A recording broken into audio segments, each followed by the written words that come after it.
আকাশপথের পরিবর্তে বিশেষ bullet proof ট্রেনে করে চীন সফরে গেলেন উত্তর কোরিয়ার নেতা কিম জং উন। কি খেলা দেখাইলো রে ভাই! তিনি মানে আসলে অন্যরকম কিছু। এই উত্তর কোরিয়ার নেতা কিম জং উন মাঝে মাঝে এমন কিছু খেলা দেখান যেটা দেখে বিশ্ব অবাক দৃষ্টি তাকিয়ে থাকে। এবার ঠিক সেম কাজ করেছেন, যে আসলে তার এই আকাশপথের পরিবর্তে বিশেষ বুলেট প্রুফ ট্রেনে সফর করার উদ্দেশ্যটা কি। তো বিশ্ব আসলে তার দিকে তাকিয়ে আছেন, তিনি মাঝে মাঝে কিছু ব্যতিক্রম কাজ করে দেখেন। যাই হোক, আমরা সেদিকে যাচ্ছি না। ইত্তেফাক পত্রিকার বরাত দিয়ে আমি আপনাদের এই রিপোর্টটা জানাচ্ছি যে মঙ্গলবার ভোরে তার বিশেষ ট্রেন সীমান্ত অতিক্রম করে বলে দেশটির রাষ্ট্রীয় গণমাধ্যম রোদন সিংমুন জানিয়েছেন। দ্বিতীয় বিশ্বযুদ্ধে জাপানে আত্মসমর্পণের বার্ষিকী কুচকাওয়াজ অনুষ্ঠানে, সামরিক কুচকাওয়াজ অনুষ্ঠানে যোগ দিতে তিনি এই সফরে যান চীনে, বেইজিং এ। চীন সফরের উদ্দেশ্যে সোমবার পিয়ংইয়ং ছাড়েন কিম জং উন। আজ বুধবার সামরিক কুচকাওয়াজের জন্য তিনি চীনের প্রেসিডেন্ট শি জিনপিং, রাশিয়ার প্রেসিডেন্ট ভ্লাদিমির পুতিন এবং ইরানের প্রেসিডেন্ট মাসুদ পেজেশকিয়ারের সাথে তিনি একই মঞ্চে যোগদান করবেন। এখন পর্যন্ত তার সবচেয়ে বড় বহুপাক্ষিক কূটনৈতিক অনুষ্ঠানে অংশগ্রহণ এটি তার সর্বপ্রথম।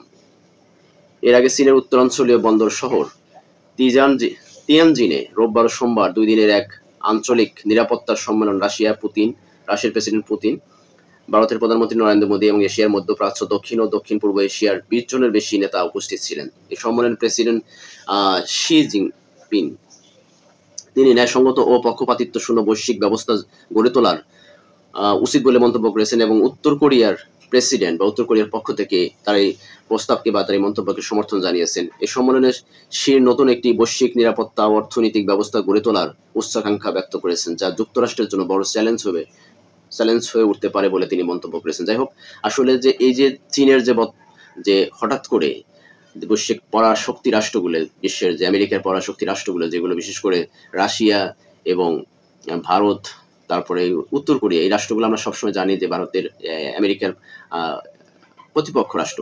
তো এই রাষ্ট্রগুলোকে নিয়ে চীন হঠাৎ করে তিনি এই যে আয়োজনগুলো করেছেন, তাদের যে সম্মেলনগুলো, এর মধ্যে দিয়ে কি বহিঃপ্রকাশ করতে যাচ্ছে, আসলে বিশ্ব রাজনীতি বা বিশ্ব পরিস্থিতি আসলে কি হতে যাচ্ছে, সেটা কিন্তু এর সাথে শক্তিশালী একজন মানুষ আমরা জানি যে কিম জং উন, তিনি অত্যন্ত একটা লৌহ মানব মানুষ। তার এই কার্যক্রমগুলো বিশ্ব মানুষ তাকিয়ে মাঝে মাঝে দেখে যে আসলে তিনি মানে ব্যতিক্রম কিছু। তো তার যে কার্যক্রমগুলো, এটা বিশ্ব যে ভূ পরিস্থিতি বা রাজনীতি পরিস্থিতি বা বিশ্বের যে যুদ্ধ পরিস্থিতিগুলো আসলে ঘোলাটে পরিবেশ তৈরি করে। তো চীনের যে প্রেসিডেন্ট শির যে বর্তমান যে কার্যক্রমগুলো আমরা লক্ষ্য করতেছি, যে আমেরিকার মানে পরাশক্তি হিসেবে গড়ে তোলার জন্য নিজেকে বা নিজের জোটকে পরাশক্তি রাষ্ট্র হিসেবে গড়ে তোলার জন্য তিনি যে কার্যক্রমগুলো করে যাচ্ছেন, আসলে ভবিষ্যতে আমেরিকার জন্য বড় একটি চ্যালেঞ্জ হয়ে দাঁড়াবে। যে আসলে এই যে পরাশক্তি রাষ্ট্রগুলো, বিশেষ করে চীন, রাশিয়া এবং ভারত সহকারে, উত্তর কোরিয়া সহকারে, এই যে পরাশক্তি রাষ্ট্রগুলো যে একজোট হয়ে বিভিন্ন অর্থনৈতিক পরিস্থিতি, বাণিজ্যিক পরিস্থিতি তারা যে মানে জোটবদ্ধভাবে করার চেষ্টা করতেছে। তো এইটা যদি করে আমেরিকার প্রেসিডেন্ট,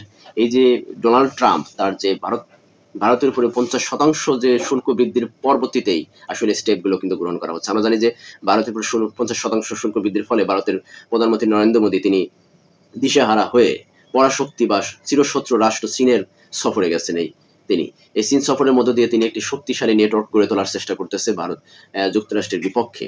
তো এই সুযোগটা কিন্তু চীনের প্রেসিডেন্ট শি কিন্তু নিয়ে ফেলেছে, যে কারণ যে পরাশক্তি একটি রাষ্ট্র, ভারতের মতো একটি রাষ্ট্রকে যদি বুকে টেনে নিতে পারে বা তার প্যানেলে নিতে পারে, তাহলে অবশ্যই সেটা যুক্তরাষ্ট্রের জন্য একটি হুমকি স্বরূপ। এবং সাথে ভ্লাদিমির পুতিন, অর্থাৎ রাশিয়ার প্রেসিডেন্ট ভ্লাদিমির পুতিনের সাথে চীনের একটা ভালো দ্বিপাক্ষিক সম্পর্ক রয়েছে, এটা আমরা জানি।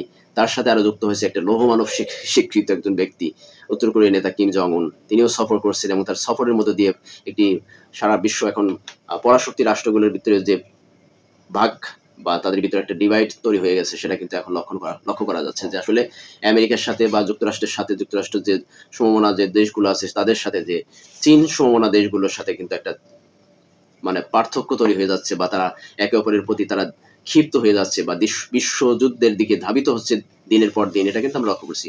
অর্থনৈতিক যুদ্ধ এর পরবর্তীতে সশস্ত্র যুদ্ধে যে লিপ্ত হবে না এই পরাশক্তি রাষ্ট্রগুলো, সেটা কিন্তু বলা যাবে না।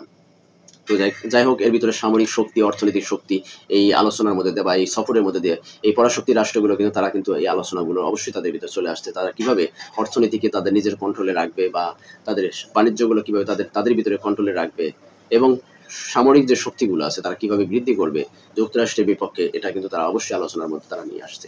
তো আসলে এই দ্বিপাক্ষিক যে তাদের ভিতরে বৈঠক বা তাদের ভিতরে এই সম্মেলনে যোগদান করা, এটার ভিতর দিয়ে আসলে কি মেসেজ দিতে চাচ্ছে তারা, এটা আমরা এখন অপেক্ষায় থাকবো।